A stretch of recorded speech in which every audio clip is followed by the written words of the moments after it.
मी सर्पमित्र Raju. Video सोडण्याचं कारण एकच आहे मित्रांनो, की आपण बारहामी सांगतो की बाबा तर आपण पतंग उडवत असताना आपला मांजा वापरणं कमी करा. जे मांजा नालून दोराचा असतो ते माणसाचा पण जीव घेऊ शकतो. आपण प्रत्येक वेळेस सांगतो की पालकांना देखील आपण विनंती करतो की बाबा आपण जे मांजा आपल्या मुलांना देखील मुलाबाळांना हा मांजा वापरू देऊ नका. तर आता आपण एक मांजाचा प्रकार दाखवतो की कशामुळे काय घडलेलं आहे. आता एक फक्त पक्षी हा, तर ह्या पक्षाला त्या मांजापासून पाय गमावा लागला मित्रांनो. मांजा अडकल्यामुळे झाडावरून खाली पडला. आपण त्याला आता थोडीफार उपचार करू. दोन्ही पाय त्याचे मोडलेत. हे पायाला मांजाचे कसे करकंडे पडतात बघा. तर ह्याचेच म्हणून नाही, जर माणसाच्या पण नरड्याला अडकलं तर माणूस सुद्धा जीव सोडून देऊ शकतोय. मांजा हा घातक एक दोरा आहे. दोन्ही पण मित्रांनो पाय गेले, दोन्ही पण. आता ह्या प्राण्याचा मुख्य पक्षाचा जीव वाचवायचा म्हणला आणि ह्याची अवस्था बघून माझ्या डोळ्यात पाणी यायला लागले.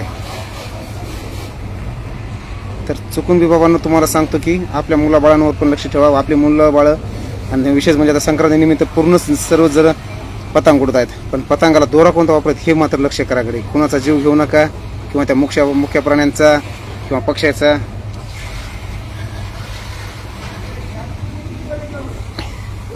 आणि हे आमचे मित्र नामदेव आंधळे यांनी एका झाडावर ते मांजा अडकून पडला, तेच आपल्याकडे फोन लावून घेऊन आले. आपण ते नाना मुलं आपण त्याचे उपचार काहीतरी करू, पण आपण त्या आता पक्षाचा जीव वाचवणार. त्याला आता मी एखाद्या पिंजऱ्यामध्ये घरी नेऊन त्याची व्यवस्थित देखभाल करतो. ह्याला काय होऊ देणार नाही मी.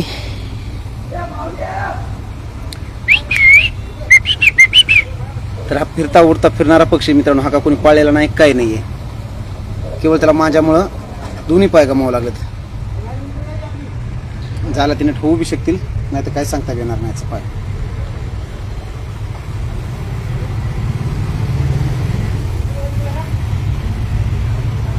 चला, धन्यवाद मित्रांनो.